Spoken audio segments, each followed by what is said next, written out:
So just want to let you know that this call will be recorded, and we just ask that folks stay muted during this and use the chat box to put any comments, questions that may come up throughout tonight's meeting, just to help avoid any background noise. And then with that, if you're joining us for the first time, welcome. We're so happy to have you here. Make sure that you sign up to become an official member of IJ using the tiny URL that we'll drop in the chat. With the tiny URL, you'll be able to receive monthly updates, official announcements, calls to action, and anything else that's important to share with our community members. So be sure to sign up with that link. And then before we get started, I just kind of wanted to do a little bit of an agenda review to let you know what's in store tonight. So we're going to start off with our usual grounding video. Just take a moment to hold the space that we're in. After this, we'll hear a few organizational updates and announcements, and then just get into the main topic for tonight, which you'll be able to hear updates around IJ's 2024 bill package.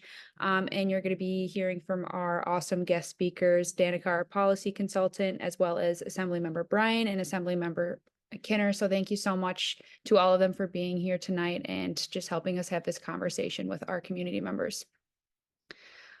So just to start it off with the grounding, like I said, kind of just wanting to hold space for tonight and just be present with each other. Folks can stay on or off camera, whatever's most comfortable for you. But let me just share my screen and I will get the grounding video started.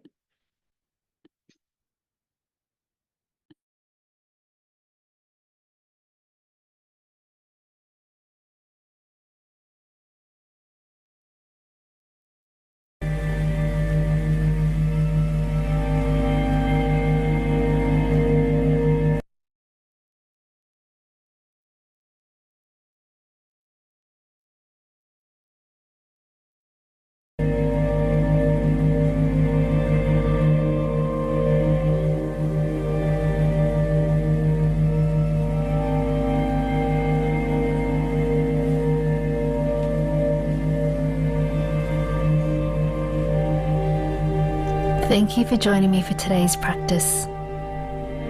Let's take a comfortable seat, perhaps with a cushion or block to elevate your hips. Allow yourself these first few moments to settle in, making any necessary adjustments. Once you're ready, gently close down your eyes. Start to notice your breathing, gently deepening and slowing down your breath. Take a deep inhale through the nose and out through your mouth. Once more, just like that. Deep inhale through the nose and out through your mouth.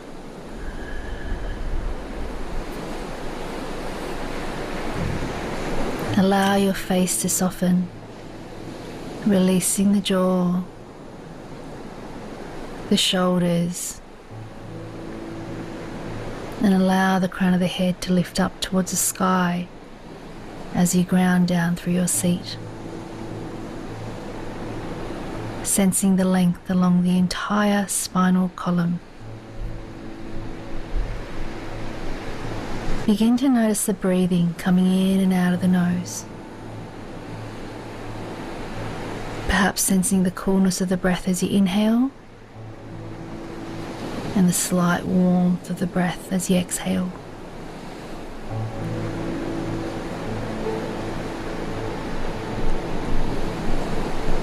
Allow the breath to be as it needs to be. Some breaths might be long, some might be short. One breath gently cascading into the next.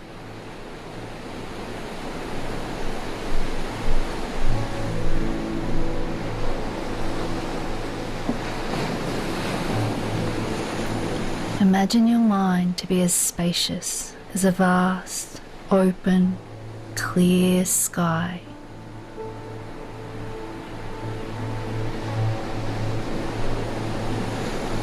And any thoughts, sensations, or feelings that arise are like clouds that simply pass through.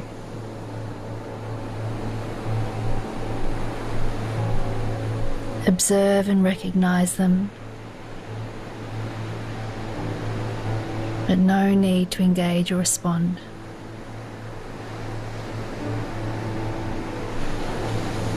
Creating the space for whatever needs to be present to be here.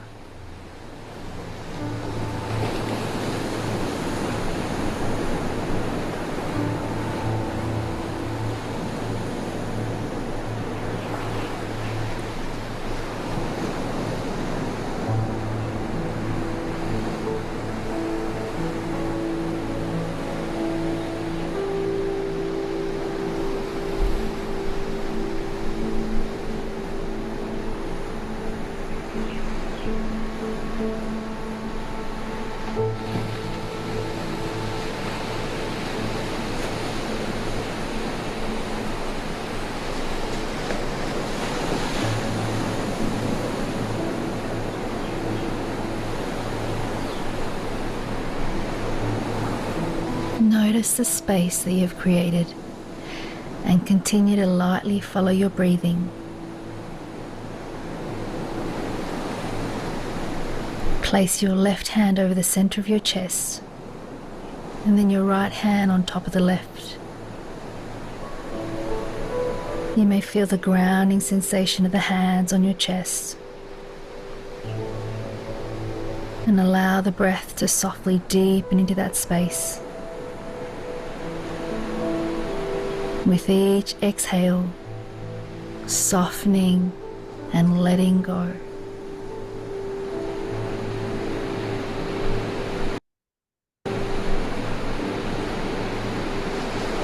Three more breaths, just like that. Inhaling into your hands. And as you exhale, letting go.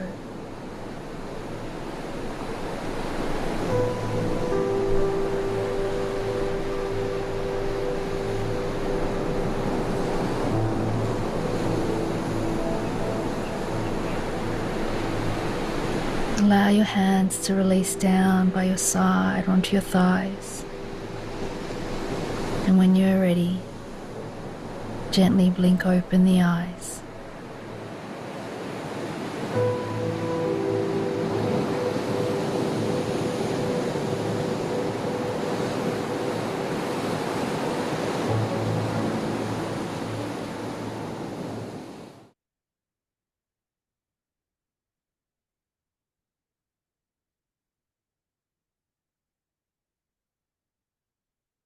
Okay, I'll give folks a few to come into this space. And while I do, I'll pass it All over the to earth, God is raising up a new breed of wealth Adriana builders to who will start use their off money to shape the with course of some world history organizational without building a updates. gold. Awesome. Thank you so much, Brianna. Just a quick reminder for folks who may have just joined or are trickling in, be sure that we stay muted while other folks are speaking. That way we just avoid all of the crosstalk and not crosstalk, but background noise and cross background noise.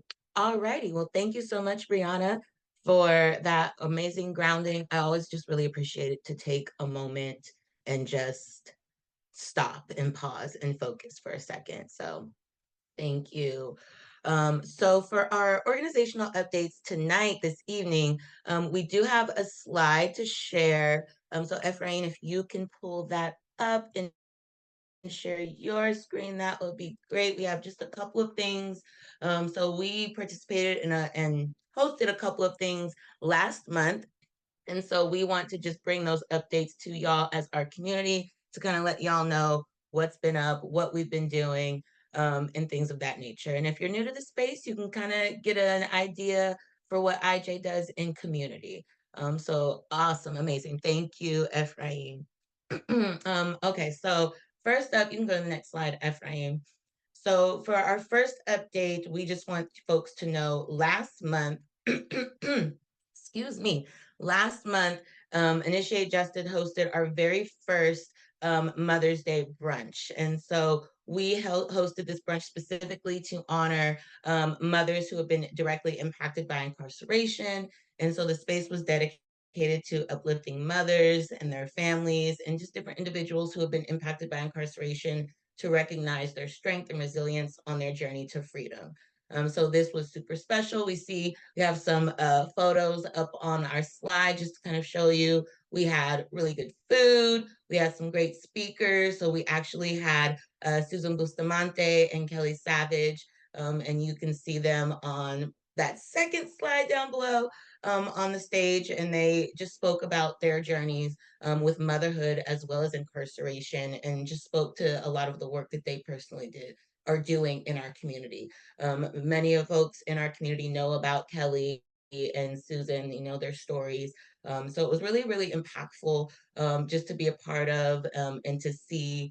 And yeah, it was just amazing. We had a couple of our community partners. We had our sister organization, Initiate Justice Action, in space that day as well. And like I said, we had some really, really good food that was catered by a brother and sister team locally in Los Angeles, the Serving Spoons, I think it was. So really, really great food, and can't wait to do another one or something very, very similar maybe next year. So if you were there, if you attended, or if you didn't get a chance to attend, but you were hoping to hear all about it, here is your beautiful, beautiful update.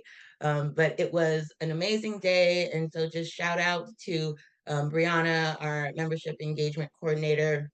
We also had some interns from UCLA, specifically Engaging LA. Was it Engaging LA or was it Alternative? I think it was Alternative Breaks. Yeah, Alternative Breaks program from UCLA. We had some students who also helped to coordinate and put on this event. They did a fabulous job. So just give them a shout out in the comments, like shout them out, do some reactions, some flowers, whatnot, because it really was a very, very beautiful event. So that is that update. And then I will pass it over to you, Ephraim. You can go to the next slide, and then I'll pass it over to you to give the next update. Thank you, Adriana. So also last month we were able to attend Transformative Program Works TPW statewide convening. We met Initiate Justice staff alongside. We were alongside over 100 community-based organizations taking part in this convening, and then also campaigning for the 1% campaign to ensure that people in the California prison system have the access to these programs. Right, we all know what these programs have done to some of us personally and our loved ones, and the importance of continuing to have that. We wanted to make sure that we met with these community-based organizations and talked about got to share some of our like wins of this year. We got to like convene with each other, meet some people for the first time, network with each other, and then you see us there down at the bottom left, taking on to the Capitol. It was an amazing experience overall for myself. It's my first time actually being at the state capitol, but we got to walk and march over there to the state capitol alongside our other community-based organizations, and really got to go meet with legislators. We broke up into several teams and got to meet with legislators, assembly members, and senators, and really share our own personal experiences, some experiences from some of the participants that are still currently incarcerated. A lot of the organizations, including ourselves, we were able to share why we know these are important, why these community-based organizations need to be funded, why these groups need to be happening inside of the institution. So it was an amazing overall experience. A lot of networking, and just like seeing ways that we can come together and continue to build a community and continue to advocate and fight for our loved ones that are still currently inside. So that was a great experience. Also, some of our staff was able to attend the Pathway to Progress Reentry Resource Fair at CSPLAC, which is Lancaster. on facility A. And it was another powerful experience, honestly, first of that I've ever seen. At Lancaster, I was previously incarcerated and spent about 7 years there. Never did I imagine there would be like a reentry resource fair there. There was over 100 organizations, service providers that provide reentry services. And we got to speak to the entire yard, over 700 plus of the incarcerated community members. And then Initiate Justice, we're able to even sign up new members that weren't already on our mailing list. So now they'll be receiving our updates via the Inside Journal. It was just a great experience, as I mentioned. And I think what really was so powerful was to see them engaging this, the engagement with amongst one another, the community building that they were doing. There was individuals that were approaching us and, like we were going to let them know about us and like, no, Initiate Justice. Oh, cool. I'm glad you're here. Here, I'm bringing my friend to join in on you guys, to have them sign up as a member. So seeing that, like bringing them around and letting them know that this was an organization that they want to be a part of and to get these updates and be involved with the policy work was very, very powerful. We also got to meet one of the artists that actually has been highlighted through Initiate Justice. So that was another powerful experience. But overall, I think, it was great, again, just to be in community. We had lunch with them. We got to hang out, sit and be in just community and just have these great and powerful conversations. And I think that does it with our updates. Let me stop sharing. One other thing I did want to mention also, now that I could see you guys, I'm sorry I couldn't see you guys. I did want to mention, for those folks that know me, know that I've previously worked with the Inside Membership Department. You will be seeing a lot more of me here in these spaces in the community, for these meetings, community meetings, power building sessions, etc. I am now working officially with the outside membership and outside organizing department. So looking forward to being in more spaces with you all. And then also one last update for your loved ones. Please let them know that the Inside Journal for this quarter is on its way. We send it to the printer and usually takes about 3 weeks for it to reach the institutions. So if your loved ones are calling, and asking about it, because we often get mail and them asking like, hey, I haven't received the new one yet, and where's it at? And so please let them know that it's on its way. It's going in with the latest updates. And with that, I'll pass it back over to Adriana.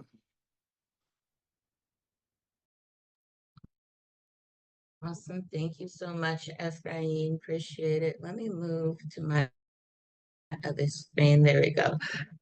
Thank you so much. Appreciate it. That concludes our update. So now we are going to actually transition into the next part of our evening, which is what you have all come to hear about, all of our policy updates. And so I believe we actually have one of our legislative guests who has just joined, Mr. Assemblymember Isaac Bryan. Welcome in, welcome in. Thank you so much for making time in this very busy legislative season to just spend a couple of minutes with us and our members, just to quickly talk about some of the powerful bills that you're running with us. Specifically, the top one is AB 544. But before we get into that, I want to just give you a quick couple of minutes to just quickly introduce yourself to folks, say a couple of words, and then we'll move forward with the updates. Absolutely. Well, thank y'all for having me. Really honored to be here. I always try to come here in person. Initiate Justice, his family. Y'all all know Kenny on my team. He'd be happy to give these updates as well. And I do apologize. I can't stay for very long, but I did want to pull up on you and tell you how things are going. For those of you who don't know me, I'm Isaac Bryan. I represent the 55th Assembly District. That's the Crenshaw Corridor, the West Side, Mid-City, LA, all the way up to both sides of Wilshire, the Miracle Mile. It's a special district. Before I was in the legislature, did a lot of criminal justice work on the research side, on the organizing side, was part of the Justice LA Coalition Executive Steering Committee, was a co-chair of the Measure J ballot measure in LA County, and just always been, proximate to these issues. My little brother is on a level 4 yard right now. I have 3 siblings who have been incarcerated. To me, these are more than policy issues. These are like real life issues that I know many of you and all of you feel, are impacted by, and are committed to making better. And I just want you to know I'm in this fight and committed with you. AB 544 came from Tran, my brother, who literally like conceptualized this while he was incarcerated. I used to chair the elections committee. And so I've been deeply concerned with how do we bring voter access to our incarcerated loved ones. And that's folks in prisons and in jails. If you're in jails and you're pre-trial, you never lose your eligibility to vote. If you haven't been convicted of anything, you're allowed to vote. If you just couldn't bail out on election day, you should still be getting a ballot. If you've been convicted and you've served your time and you're home on supervision, you're now allowed to vote, thanks to all of y'all's hard work at the ballot back in 2017 or 2018. Our folks who are inside in prisons right now are not allowed to vote. The state constitution doesn't allow you to vote if you've been convicted and are currently serving time. I tried to change that with ACA 4. We all tried to change that. We got it to the assembly floor, which no one thought was possible. And we hit a roadblock there. But we're not going to give up, and I'm going to be here for a long time. And so as long as y'all are committed to this fight, we're going to stay committed to this fight. But we started some momentum, and there were 3 or 4 other states that moved similar constitutional amendments because of the work we're doing here. So progress, change is something we just keep working at. AB 544 comes from that line of thinking. It's about making sure our folks who are incarcerated in county jails who are eligible to vote, which they all are, have access to it. It's about setting up polling centers and really making sure that the voting infrastructure is there for people to participate fully. It's a pilot program that will start in 3 counties to really increase their voter participation. For those folks who are incarcerated, it is out of the assembly and it's on to the Senate. It got held in approps last year. We broke that thing out in January. We moved it off the floor. We got bipartisan support on the floor, which I don't think a lot of y'all expected, but I worked hard for that. And in the Senate, the biggest thing now is just making sure that we have the budget dollars for it. We've got to figure out how to get this funded. Working a lot with the Secretary of State's office and others, all pilot programs need some dollars. And so that's the big thing that we're working on with that bill. But even if we don't get it funded, sending it to the governor's desk for a signature means that the next time we got any money, we can run the same bill with a good shot at getting it back to the desk because it's already been there. And we can say forever, a version of this bill passed with bipartisan support back in blah, blah, blah. But I'm still holding hope that we can finish the job this year. That's the goal, is to knock this out this year and get it done. The other bill that we're doing together is AB 1986. 1986 comes from one of the reparations task force recommendations. We know that folks who are incarcerated can't just read whatever they want. You can't read the 48 Laws of Power. You can't read Prisoner in the Garden by Nelson Mandela. You can't read all the various ways you can cook noodles. I mean, like, there's so many random books that you're not allowed to read. So much literature, like half of my shelf back here, like, you can't read City of Inmates by Kelly Lader Hernandez. Like, it doesn't make sense, and it's not posted anywhere, and you don't find out until you send your loved ones something to read, and it gets sent back to you. And for some of these things, it's like, oh, you can't read this because on page 496, it says a bad word. Like, that, it's crazy. There's no standards for it. It's done in the dark. There's no accountability. There's no transparency. CDCR controls everything. So we wrote a bill that would require the Office of the Inspector General to post a banned list. Tell us what books are banned. People don't know, so tell us. Tell me all the ones that are on the list. Make it public, make it plain, put it online. And then it gives us a tool to pull books off of that list through the Inspector General. CDCR is really upset. They want to keep control of this whole process. And we got the Inspector General, who's like not going to save us, by the way. She's not like going to save all of us. But to get her to roll against the department is a big deal. And she said she could do this for very low cost, that she could publish this list and that she would be willing to challenge this list. And if we challenge this list, CDCR just has to pull it off. If the Inspector General says there's no reason this should be here, it just comes off right away. There's no process for CDCR to go around that determination. That's what they're really upset about. They sent us some amendments, and those amendments crossed out everywhere that it said the Inspector General or the legislature and replaced it with CDCR. It was kind of hilarious, y'all. And we're not taking those amendments. This bill moved through the assembly again with bipartisan support.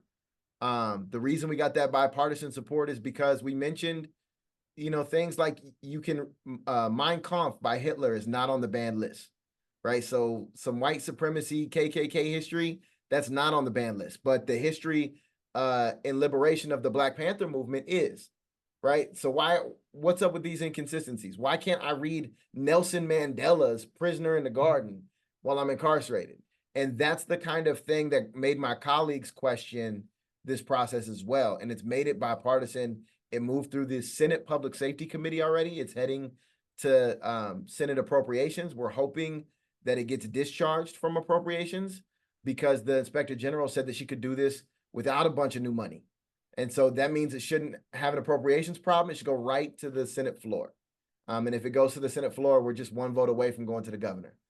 So that's incredibly exciting. We know that CDCR back channels to the governor. When they don't like something, they just say, hey, I don't like something.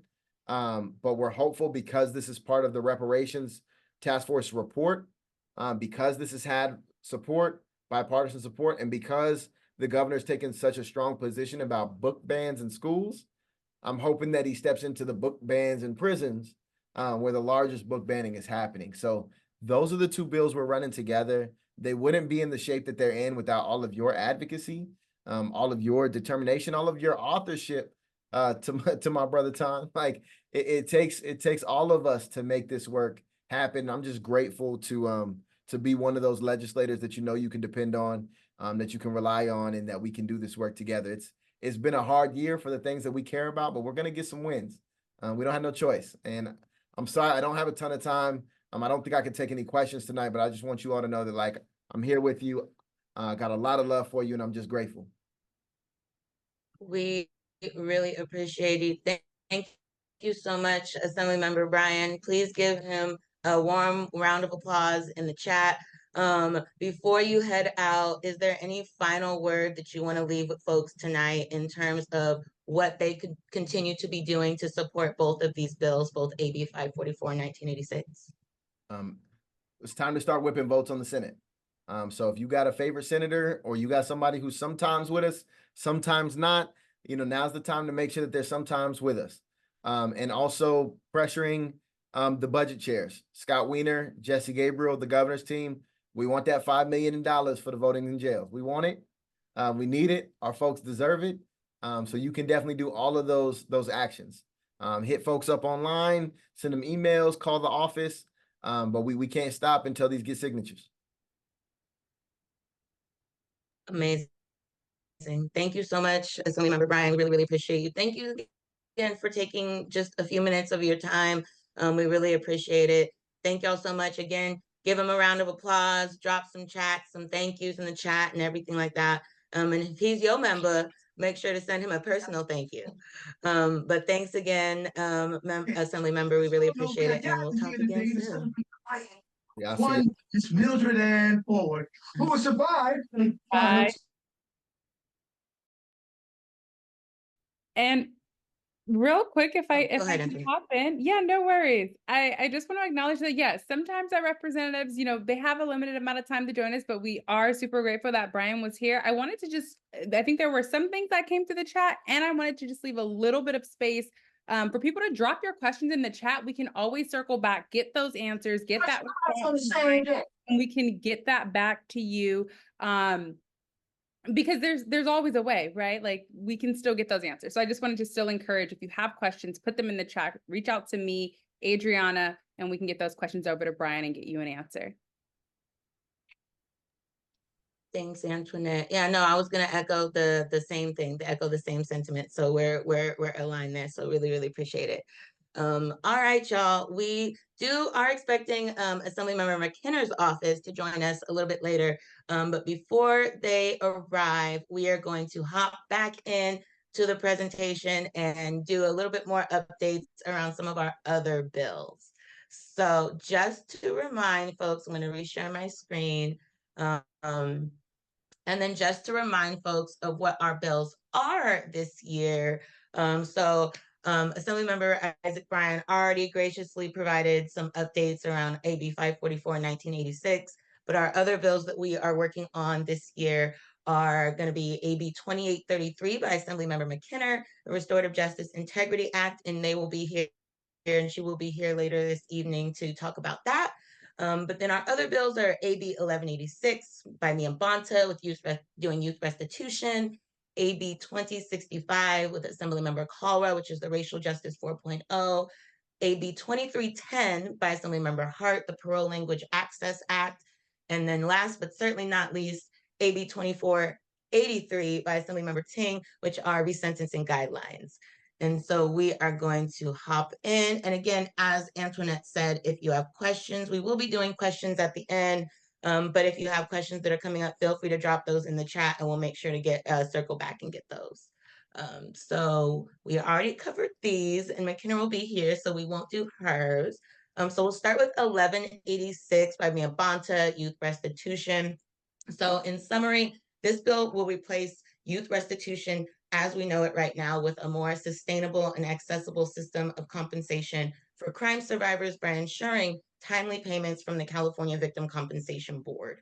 So youth will be held accountable in more appropriate ways, like participating in restorative justice conferences, doing community service, being connected to job opportunities, and also potentially like counseling and other opportunities that can help them to heal and help them be accountable to the things that they have done in community.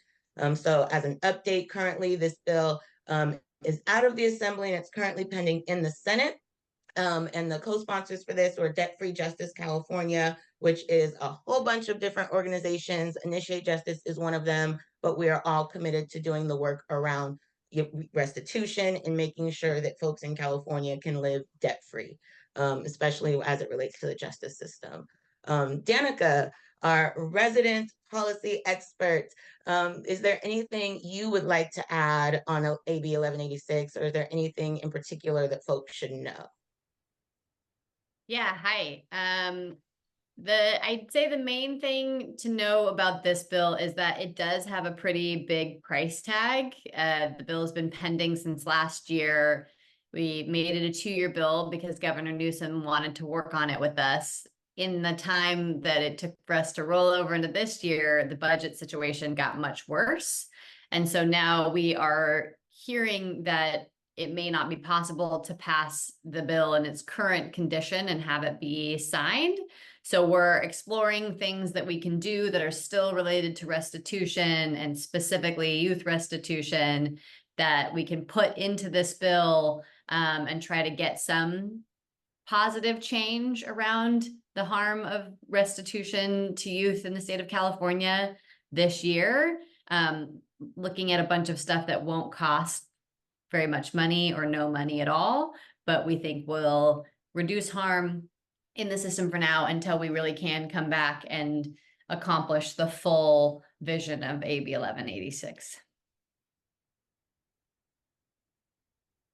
Beautiful, beautiful. And I know folks probably have questions on this one, so we'll be sure to circle back and get any questions answered around this one. So thanks so much, Danica. Our next bill, AB 2065 by Assemblymember Kalra, the Racial Justice Act 4.0. So this bill was looking to improve access to county by county data outcomes needed for Racial Justice Act claims. So the bill would have also required the Department of Justice, CDCR, and Judicial Council to include statistics in a machine-readable format for further analysis. So just to continue on from previous versions of this bill, and it was really just meant to make sure that we can collect the data that we need to be able to collect so that we can do these claims and things of that nature. And we can, have statistics and see how this Racial Justice Act is working for folks in the community. So unfortunately, this bill was held in Assembly Appropriations last month. on the Assembly side in committee on May 16th. So unfortunately, this bill will not be moving forward at this time, but we are hopeful to still continue to work with the office and other stakeholders to ensure that the Racial Justice Act continues to improve and that we can continue to, you know, get the data that we need to be able to continue to allow folks to make these claims, get them home sooner, whatever that looks like. Danica, is there anything you want to add about this bill? Maybe a little bit as to why it got held up in appropriation? Similar to AB 1186, really, the budget situation is not good. We are in a pretty serious deficit. We are being told by the governor's office that anything that is sent to him that has a cost, that doesn't have something in the budget for it, will be vetoed. And even before that, a lot of bills that have an associated cost have died in appropriations already. We expect that a lot more will die in the second round of appropriations hearings and suspense file, which will happen in August. So just really that there's no money. Yeah. Really tough budget year. Antoinette, I see your hand. Go ahead. I do have my hand raised. I just want to add to this and sort of just kind of like help put it into perspective a little bit as well. So the Racial Justice Act, we've been continuing to pass bills for implementation. Even now, we are still working, or the coalition is still working to get money in the budget for a data transparency bill for the Racial Justice Act that was passed in 2022, right? And so still working on making sure that those funds are appropriated or those funds are available. So just kind of wanting to put into context like how difficult it can be when a bill has a big price tag to succeed, not just with passing it, making sure the governor signs it, and then also making sure the funds are then allocated for that bill to be implemented. So I wanted to just also put that into perspective. The work here is still happening, and even with other implementation bills around the Racial Justice Act that were passed in previous years, we're still working to make sure those funds are properly allocated and available and used for implementation. So just wanted to add that piece as well, if that's helpful to put into context for folks. Awesome. Thank you so much. And Effie, I do see your hand, but I'm going to pause on questions for right now because we have our other legislative guest here with us now, Assembly Member Tina McKinner. Thank you so much for dedicating some time to be here this evening and just answer a few questions and talk a little bit about AB 2833. So we were just in the middle, so let me kind of backtrack a little bit to your specific bill, but we want to give you a couple of minutes at this beginning to just kind of introduce yourself for folks that may not be aware of who you are, what district you represent, and just anything you would like to share, and then we can get started with the bill updates. Yes, good evening. Thank you guys so much for having me. I really appreciate you guys. You guys are kicking ass in this space, and I appreciate you guys and all the work that you do, because we know that it's not just going to be me passing the bills, but it's you guys and what you guys do in your lobbying effort and helping to push the state to do the right thing. So I do appreciate that. My name is Assemblymember Tina McKinner. I represent AD 61. When you land at LAX, you land smack dab in the middle of my district. I go from the beach, Venice Beach, Marina Del Rey, Playa Vista, Playa Del Rey, Westchester, the airport, the famous Inglewood that's up to all kinds of good these days, the home of the Hollywood Entertainment District, Lawndale, Hawthorne, Gardena, and some unincorporated LA.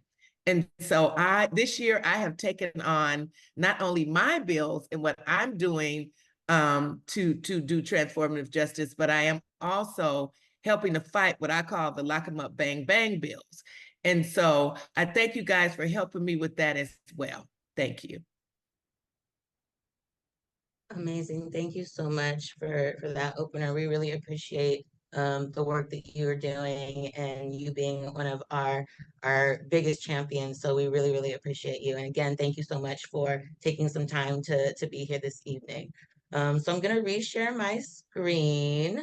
So just so that folks can see it, we have the bill updates and everything that's there, but kind of wanted to just start with this bill of what was your influence, or why this bill? Why was AB 2833, the Restorative Justice Integrity Act, important for you to author, particularly this year?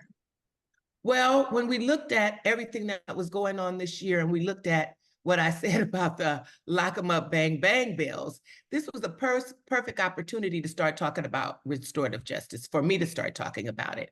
I also had an opportunity maybe about 10 years ago to help with a center, and I'm sorry if the name of the center in my district leaves me, but it's for our youth.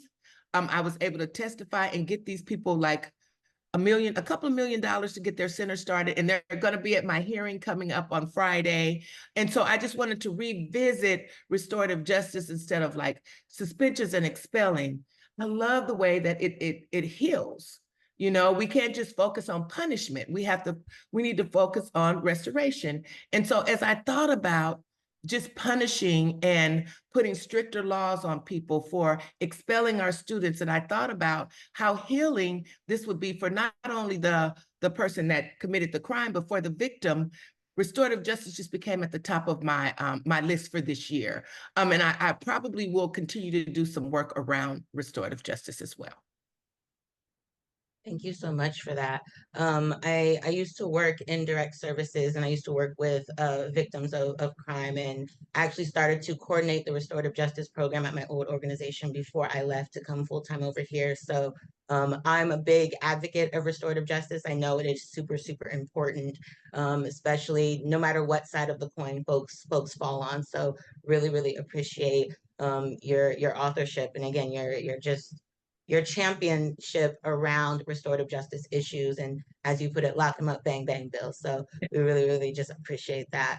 And as it relates to AB 2833, as it's moving through the process, we know currently it is passed out of the assembly and it's pending a public safety hearing next week. I want to say next Tuesday on the 11th. So what is something that our members should know about this bill specifically, or in terms of like ways to take action? What are some continued steps they can continue to make to advocate for this bill, to let folks know about this bill, and what's critical for them, right? What's critically needed for them to do right now?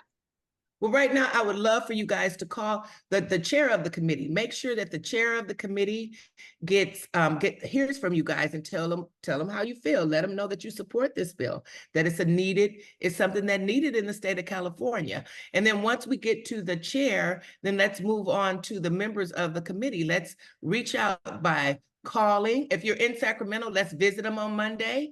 Let's visit their office, let's call, let's email, let's just make sure that they hear from us, and let them know that you care about restorative justice, you care about an alternative way to do things. You know, when we look at restorative justice, it represents a transformative shift in how society addresses crime. So you want to tell them that. You want to tell them that we don't just want to punish, we want to make sure that we heal, and that we don't have recidivism. And we rehabilitate people, because this is how you really rehabilitate people. And so just make your voices heard, call them, text them, write them, and come and drop by the office and let them know you care about this. You actually care about justice for the victims and for the person that's committing the crime. Amazing. Thank you so much. And Tanya, just one more question from me anyway.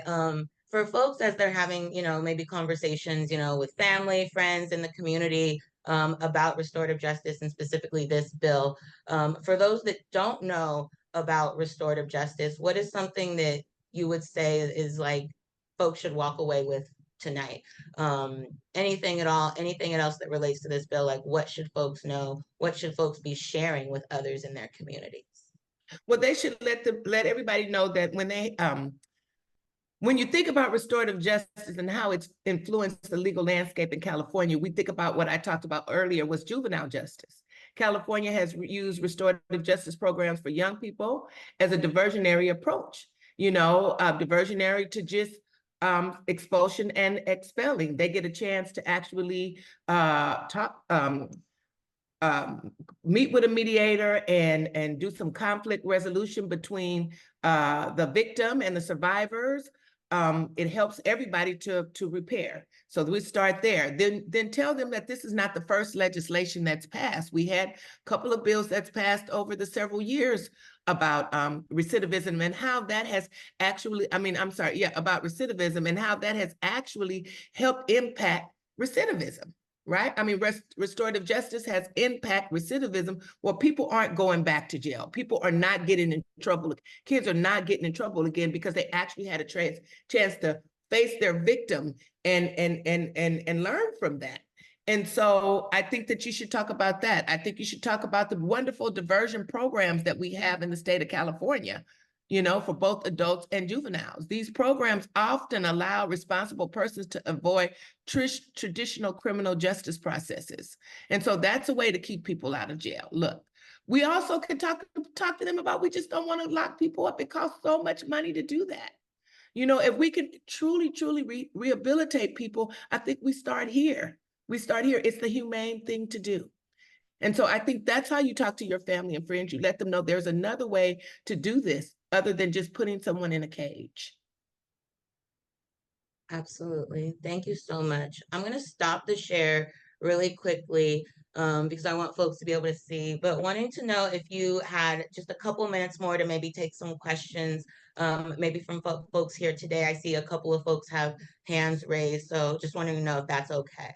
Yes. Awesome. Amazing. So Jesse, I see your hand has been raised. So why don't you go ahead and come off mute and let us know your question. Hey, how you doing? My name is Jesse Clyde Burleson here. Nice to meet you. I've met you actually before at the Capitol. I'm getting a little chills from these bills, honestly, because my life experience, it went that way from a very young age, where at 18 years old till I was 49, I was incarcerated for shooting and killing someone that was my age now, and I'm 55 now. And he had children that were my age. So his son was a year older than I was, and it was some street stuff. His son was a year older than I was, and he had 2 daughters as well. And I was denied 6 times in a row at the board, and I never changed my story about what happened. And at the 7th hearing that I went to, they wanted to postpone me for 6 months because my attorney, who my mother paid for, and then my mother passed away before the hearing, he was down at another institution doing somebody else's hearing and left me hanging. So they wanted to postpone me. And I wanted to go in by myself. And so they said, well, we got another thing for you. You know, nobody ever came to the hearings before, but this time they said that the son and the daughters were attending the hearing for the first time. And so, and then they tried to push me to postpone, and I said no, because they came here to see me, hear from me, and get closure on what happened. So whatever you do, you're gonna do it anyway. But you can give me my no today, but I want to, you know, come in anyway. And so I went in, and it was a 3.5 hour, you know, because I didn't have an attorney, so it was all directed with me. And at the end of it, we took a recess and came back, and I was forgiven by the family. You know, and I mean, I held my tears for a lot of years, and I didn't even cry when my mother died yet, because I've been holding up so strong all that time. But they had to peel me up out of the chair, you know, that day. And so they forgave me, and they told the commissioners that they don't know how, you know, how I was before I got locked up, but the person that they see today don't belong here, and told them to release me, you know. And they didn't want to let me out because of my activities inside when I was younger in there, and some of the positions I took. You know, I got shot a couple of times, and my activities, and I started flipping it against the guard, saying it ain't, we shouldn't be fighting each other up in here. If they shooting us and holding us in here, why are we fighting each other? I had that stance. And because I'm biracial, I'm Black and Mexican, I was trying to bring the Black and brown together. But anyway, that got all held against me over the years. And I never changed my position, never changed my stance. I just matured and learned how to make wiser decisions in spite of how I feel inside about certain things. And but yeah, so I believe in restorative justice. That's that it happened with me. Yes. You know, what you're talking about happened with me, and it has to do, like, the OGs in there. I'm an OG now, I guess, but you had some OGs in there before me that talked about community release boards back in the day. Yeah. And where the community where you from decides who they want back. Same way like when they ask, you want Jesus or you want the other guy, right? You know, and that's the community should decide, you know, who they want back in their neighborhood as well, because they can tell you if he ready or not. That's right. You know what I'm saying? And that's where they're gonna be living at. You know, so if you need me personal testimony from me or anything like that, please let me know. I'm Jesse Clyde Burleson. I work up here with Dorsey Nunn. I'm in his in custody program coordinator, but I'm really more passionate about policy and politics and stuff because I thought about this stuff when I was inside all these years, and I'm out here trying to help and trying to make some changes that I was fantasizing about up in there. And promising folks that when I get out, you know what I'm saying, that I ain't gonna leave you hanging. So, you know, I'm here if you need me. I just want to Thank let you know that. Jesse. Thank you, Jesse. I'm trying to be strong too, because when I hear these stories, it just fills my heart. And I know, and I'm a crybaby too. So if I cry on you guys, don't hold it against me. But it fills my heart to know that this work, I'm doing the right thing. I know I'm doing it. But when I hear testimonies like yours, Jesse, it just solidifies that I'm doing the right thing for this fighting that I'm doing for transformative justice. We have to make sure we transform the justice system, because just locking someone up and not giving the healing, because what you got to do is you was able to forgive, not only them forgive you, but you were able to forgive yourself, which starts the healing. And so thank you so much for sharing that with me. I really appreciate it. And I will call on you, brother, if I need you. And I do need you, so you make them calls on Monday and Friday. Okay, yeah, we in there with those letters. Okay. Man, that's beautiful. That's beautiful. Thank you so much for sharing that, Jesse. It's an amazing, powerful story, and I know people were blessed tonight hearing that. So thank you so much for sharing. Assembly member, do you have time for one more question? I do. I have time for one more. Yes, awesome. Amazing. Amazing. Thank you so much. Effie, I see your hand, so go ahead and come off mute. What's your question? Yes, thank you for taking my question, and thanks for sharing, Jesse. That was good. I just wish that the system or the court will apply the same thing to every case, just like in your case. That would solve some of our problems. Because I've heard of instances where even after the family says we don't want this person locked up in the first place, or release, then when it's time to release them, it's just as if the courts still don't care. They don't apply it, and it's as if they don't even consider that at all. So I'm glad for you, Jesse. And that ties into my question, which is there are a lot of cases, I'm not sure how familiar people are with them, where there are no victims. And how do those cases get resolved post incarceration or whatnot? Because it's assumed, the way the laws are set in those cases, it's assumed that there's a victim, whereas there is no victim, and every decision is made as if there is a victim. So how do you resolve that? Because there seems to be no light at the end of the tunnel for such people. No victim, but they're still guilty. And some of that's just some of the stuff in my tenure that I'm just going to dive in and do legislation for. You know, as I continue, this is my second year in the legislature, and as I dive in, brother, I'm gonna keep trying to chip into some of this systemic racism, because that's really what it is, what this system is about. And I'm just gonna dive in and try to chip in on it.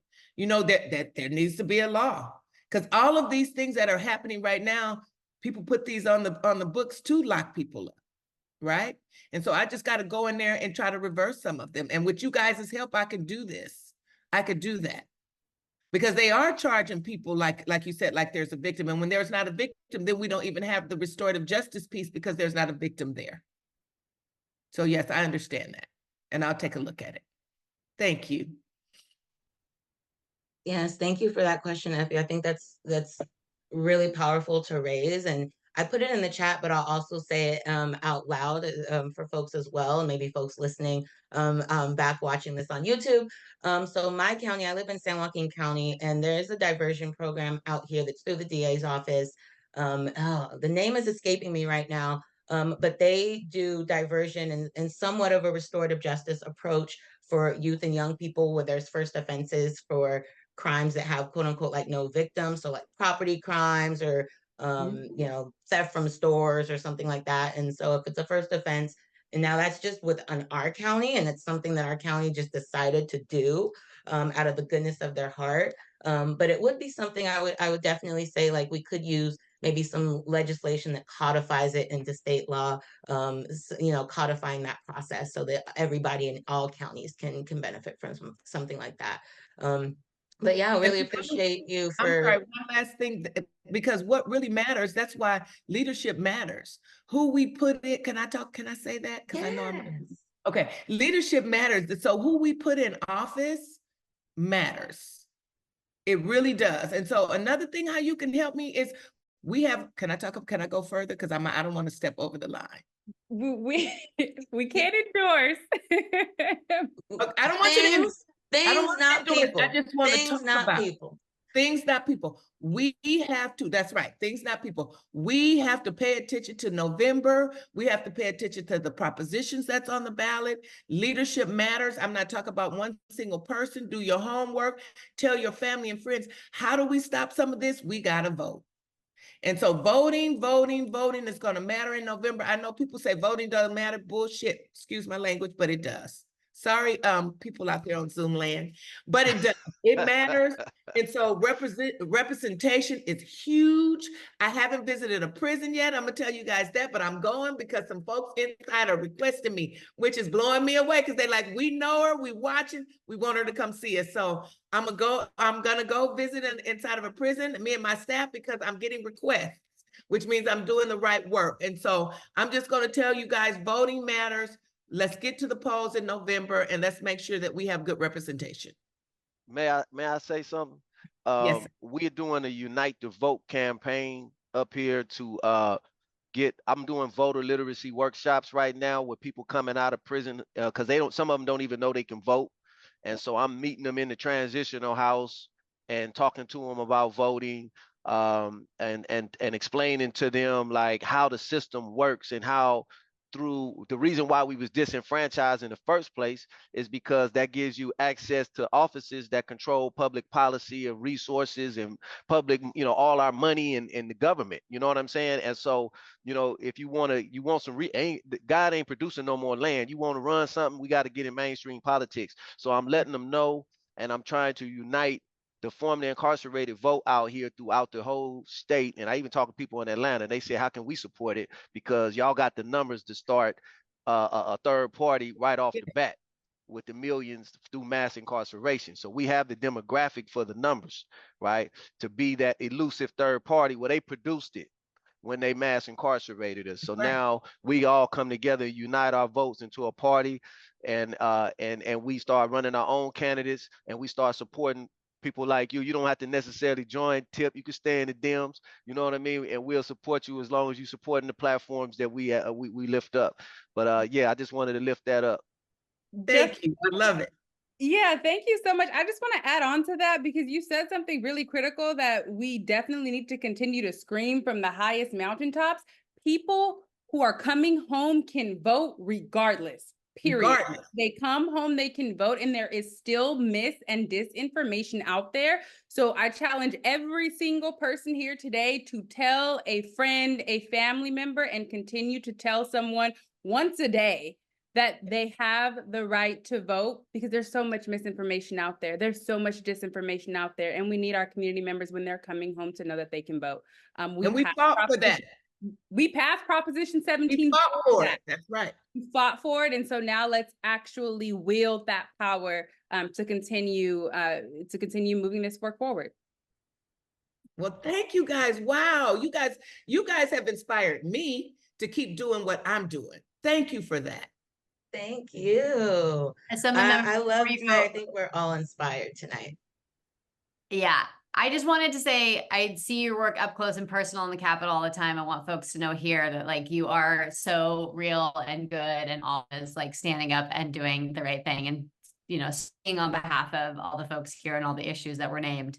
I also put in the chat the information for the select committee hearing happening on Friday in LA. So folks who are interested in restorative justice and who love Tina McKinnon, as you should show up and show her some love in person.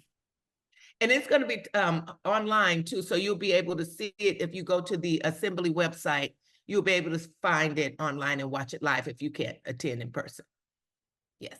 Yes, amazing. And we will be sure to share some of these links and things in the recap email that'll go out and things of that nature. So thank you so much, Assembly member. We really appreciate you. We won't take up any more of your time. It's a busy legislative season, and I'm sure you are ready to just rest for the rest of the evening. For the rest of the day. But thank you for the inspiration, and thank you for your work. I appreciate you guys. Thank you so as much for well. your work, Assembly Thank you. member. Nice And seeing you you'll be again. hearing from us, so you can come inside with us. We go inside all the time, and you'll be hearing from us. So thank you so much. Absolutely. Definitely. Thank you. All righty, y'all. Thank y'all so much for hanging out with us. We are almost done. But I feel really inspired and really refreshed after that. I don't know about y'all, but I feel like, going to take a meeting right now after this one, but I'm not, I promise. We are going to go ahead and continue on. We have just a couple more bills to get through, and then some really exciting stuff to share. Maybe not exciting. It's exciting to me, stuff to share just around budget, just to, again, make sure folks are fully informed of what's going on this year at the state level. So we will continue on. I want to say this is the bill we left off on. Yes, it is. And so the next bill that we are going to just provide a quick update on is AB 2310 by Assemblymember Hart.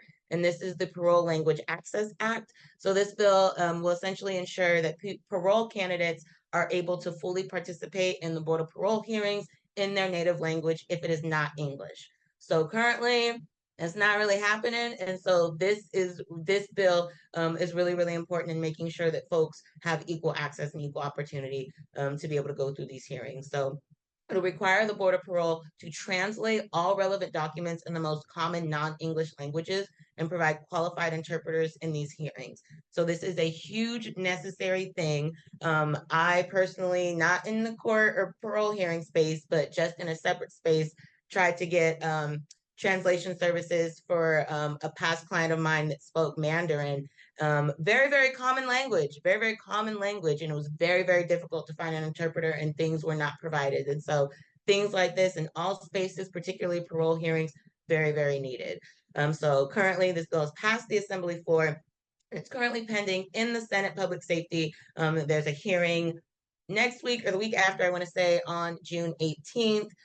So call your senators if they're on public safety and let them know you want them to support this bill. Co-sponsors are there, IJ, along with Uncommon Law, CSJ, EBC, CCWP, and a couple of others. So again, super, super important. There's also a town hall. There's going to be a virtual community town hall tomorrow. It'll be virtual, and folks will have an opportunity to actually hear from advocates really working on the bill. And this town hall will be available both in English and Spanish.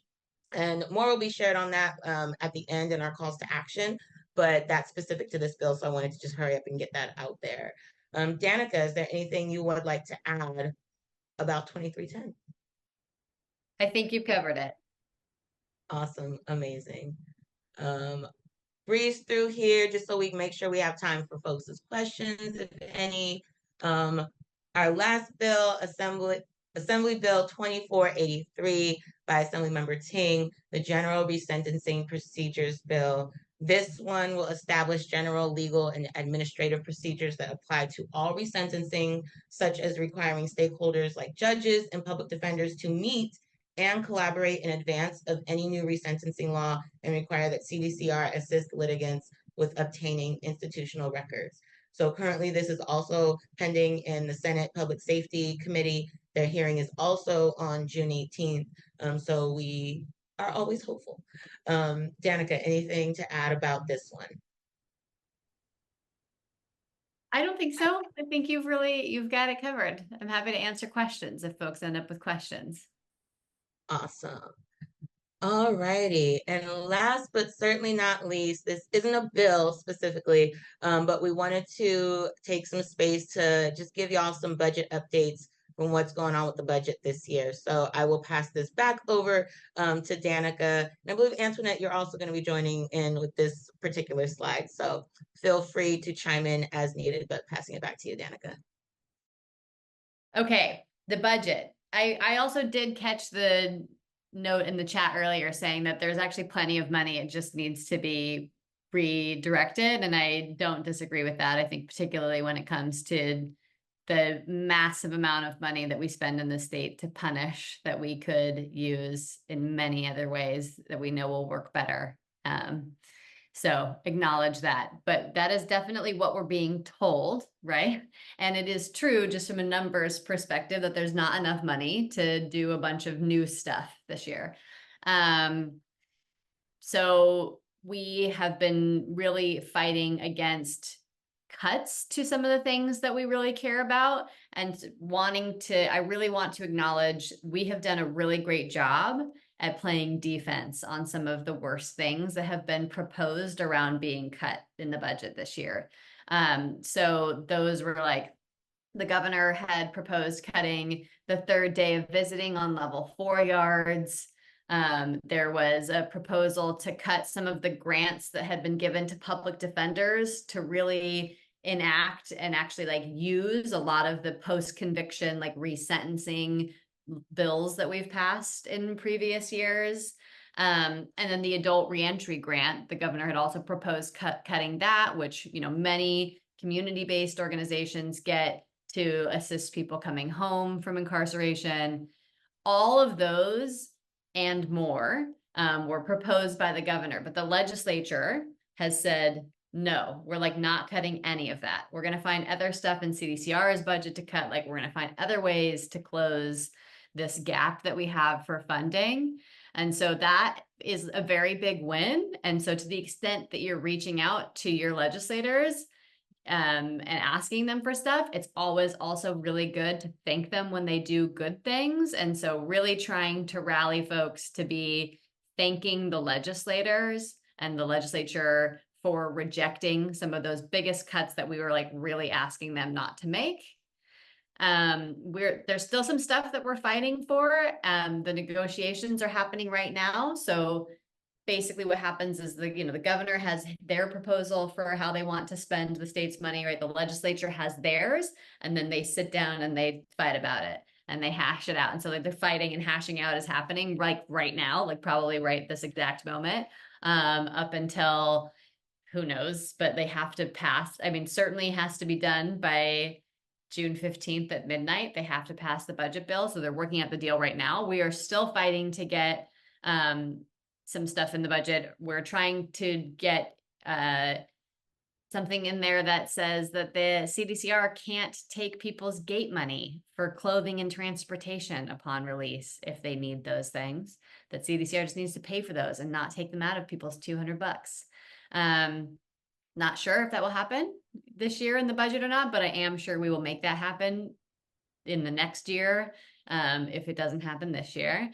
And then we're also fighting for the prison program funding through the Wright grant. So that was something that was everybody lobbied on behalf of when everybody went up to the Capitol for the TPW convening. And that is not currently included in the budget right now, but we are fighting hard and pushing hard and asking for that to be included. So still trying, and we will try until it's over, but certainly feels like a big win to have the legislature rejecting some of those scariest and worst cuts.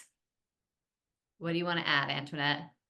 I just want to echo your statement around extending and sending notes of gratitude and thanks to our leaders for rejecting the governor's proposed cuts. I think one you see here on the screen, we had several of our community community members, several of you here today, that not just like called or sent emails, but also went up to the Capitol and were present to make sure that the legislature understood how harmful these proposed cuts would be to our communities.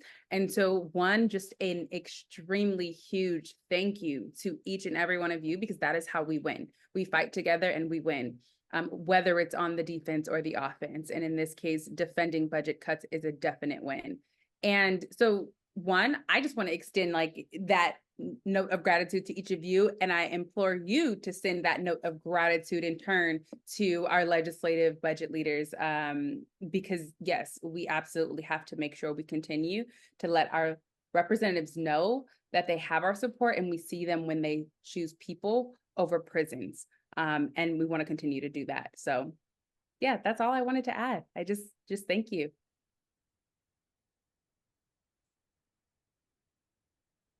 Amazing. I don't have anything else to add to that. I think y'all covered it. We have a couple minutes that we can do, I think, for maybe some questions, but then we want to make sure we're respectful of folks' time. We have a couple of calls to action and some upcoming meetings that we want to share. But are there any questions that folks have? I'm going to stop the share just so I can see everybody, just to make sure I don't miss any hands or anything in the chat.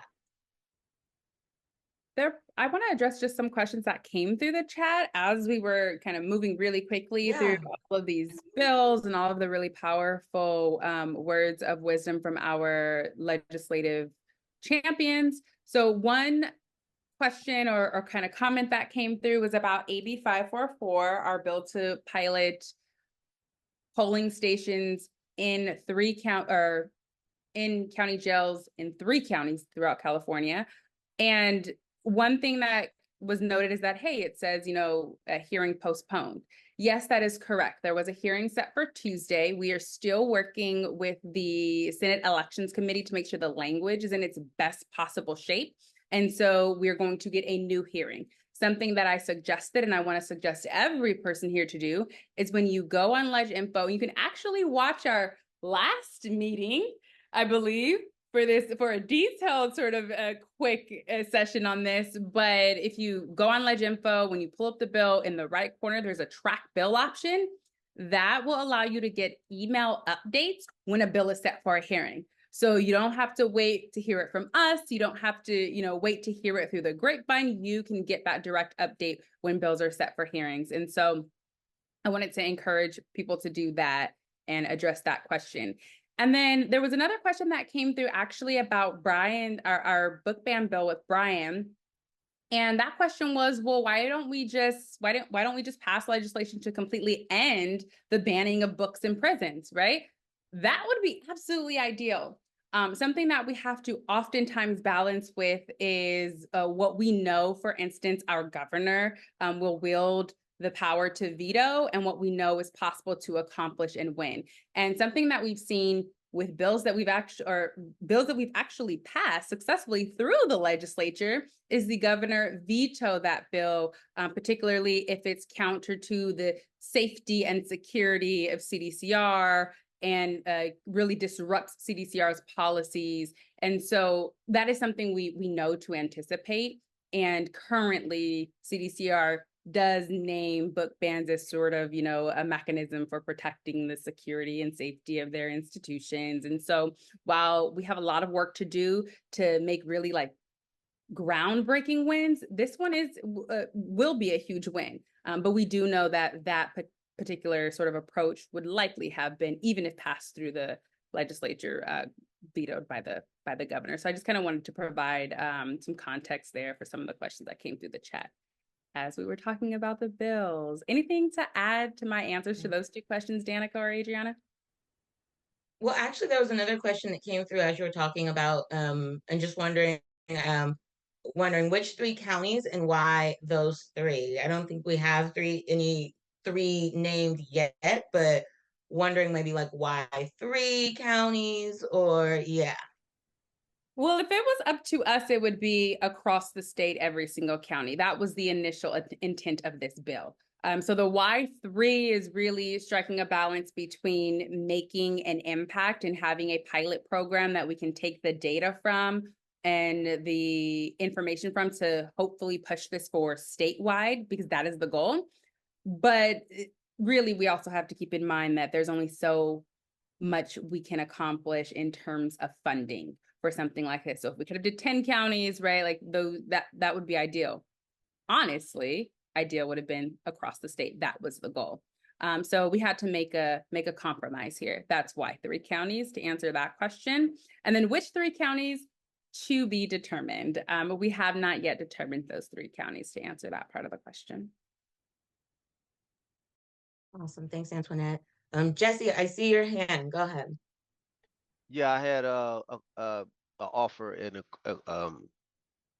AB 544. When I first learned about it, I was actually in the process of in communications with Senator Bill Allen's office around SB 450. SB 450 is the one that mandated or required voting sitters in every district per every 50,000 voters, and then voter by mail drop boxes per every 15,000 voters, but didn't include the county jails. And how I learned about this was we have a new coalition called Coalition of Election Integrity, and out of San Mateo County, we were trying to get into the San Mateo County to do voter registration drives, and we got blocked by the sheriff, and we were with the elections division. The VOC was created by the elections division, and we still couldn't get in there with lived experience, a part of the VOC. So that led us to do some research on it. And then when we start talking about 450, reached out to Senator Bill Allen's office, who was actually supportive of his staff. Said they were supportive of it because they were actually reviewing SB 450, which is 2015, 2016, I think. And they were trying to see how the implementation went. And so they were revisiting it to see what issues. And so when I raised this issue with them, they said it was perfect timing, and they wanted to do something with it. So then we learned about AB 544, where it's the exact same thing already happening, right? And so the Senator Bill Allen's office, I'm saying all this to let you know that Senator Bill Allen's office was expressly on board with this before they even knew about AB 544 as well. So when we brought it to him, it was positive feedback out of that office. And Senator Bill Allen also chairs the Senate Elections Committee. So just so FYI on that. Awesome. Thank you so much for sharing. Appreciate you. Any other questions from folks? I know there was a couple of other things that were going through the chat, and I know some of my team members were also really good about answering things as they were coming along, so really appreciate it. I know there was one more question in the chat that I kind of caught, and Danica, wondering if maybe you could answer this one. And it was in reference to the RJA data collection piece. But somebody asked in the chat, what does machine readable mean? So when we're talking about entering data in a machine readable format, I think somebody just wanted to clarification on what that term meant. Antoinette, do you have the answer to that question? I wanted to say one thing about the Senate Elections Committee. It's actually Senator Blake Spear who's the chair of that committee now. I don't know if Ben Allen had been the chair in the past, but it's Senator Blake Spear who now chairs that committee. Okay, thank you. They must have changed out. Well, he still got it outside his door on his placard. All right. He's on the committee. He's just not the chair. Okay. Amazing. Thank you so much for that clarification, Danica. Appreciate it. Sorry, I was just going to touch on the machine readable format. So basically, the way in which data is sometimes provided is it's in a very sort of either I don't want to say unorthodox. How do I explain this? So for instance, it's the difference between receiving a document with a bunch of randomized text and receiving something like a spreadsheet or a PDF that can then be analyzed by some of the systems. I don't do data analysis, so what these systems look like or what is qualified as machine readable, I can't really illustrate that as clear for you. But basically, in a format in which the systems that analyze large amounts of data can actually do that work, as opposed to people manually having to read these very large amounts of data and try to analyze them in a much slower and laborious process. So that's kind of the simplest terms on how I can explain that machine readable format piece. Thank you, Antoinette. Yeah, it's data collection, especially when you're collecting large amounts of data. You need machines, essentially little AIs, to be able to do that and go through and read it all at once and be able to filter through and do all of these things that humans may not be able to do as quickly. So thank you for that. That's helpful.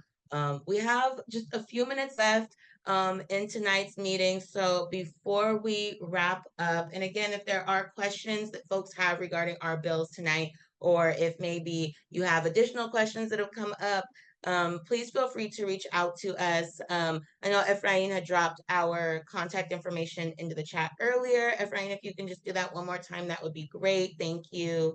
But please reach out to us. We are happy to connect, answer questions, and make sure that folks really, really understand this. All of this process is a lot of information, and especially if you are newer to the information, we really want to make sure that you walk away feeling informed and that you understand the material. So please feel free to reach out to us. Now to close, just want to remind folks of a couple of upcoming meetings this month. So again, as I mentioned at the beginning, we do have the California Alliance for Parole Reform will be hosting a virtual community town hall tomorrow, actually not this evening, tomorrow. And again, this is for AB 2310, the Parole Hearing Language Access Act at 6 p.m. Again, this is going to be something that is available in both English and Spanish. So please make sure that you indicate which language you will need when registering, so that way they can send you the correct link. And then Ephraim, I will pass it over to you for those last two meeting reminders. And I'll drop the information in the chat. Oh, okay, cool. Yes, thank you very much for that. And then actually just wanted to highlight, I know 2310, there is a lot of, I've seen some stuff in the chat and saying that it's amazing that we have to fight for something such as this. So definitely encourage everyone to tune in tomorrow for that. Just a reminder also, June, we have our June Community Action Committee meeting coming up Wednesday, the 26th of this month at 6:30 p.m. And then for me, I'll just say for myself, I always like to RSVP now because then later on I'm going to forget. So definitely Adriana will drop the link in the chat and then you could sign up and RSVP now. That way you're already registered. And then next member meeting will be Wednesday, July 5th at 6:30 p.m. Adriana will also drop that in the chat right now. And just wanted to say thank you all for the amazing questions. Thank you, Danica, for being here with us today. Always a pleasure to be in space with you and with all of you, right? I think there was some amazing questions. And thank you to our legislators who joined us tonight. We truly do appreciate that. And I'll pass it back to Adriana. I know just in case you wanted to add something else, but also want to be cautious of our time and caring of you all. Right, we have 4 minutes, but I see our ED has her hand up, so I'm going to pass it over to you, Antoinette, for some final words and final thoughts. Can you tell I've missed our community meeting spaces? Can you tell? No, I just wanted to take a moment and while Ephraim, thank you so much for extending gratitude to everyone here today.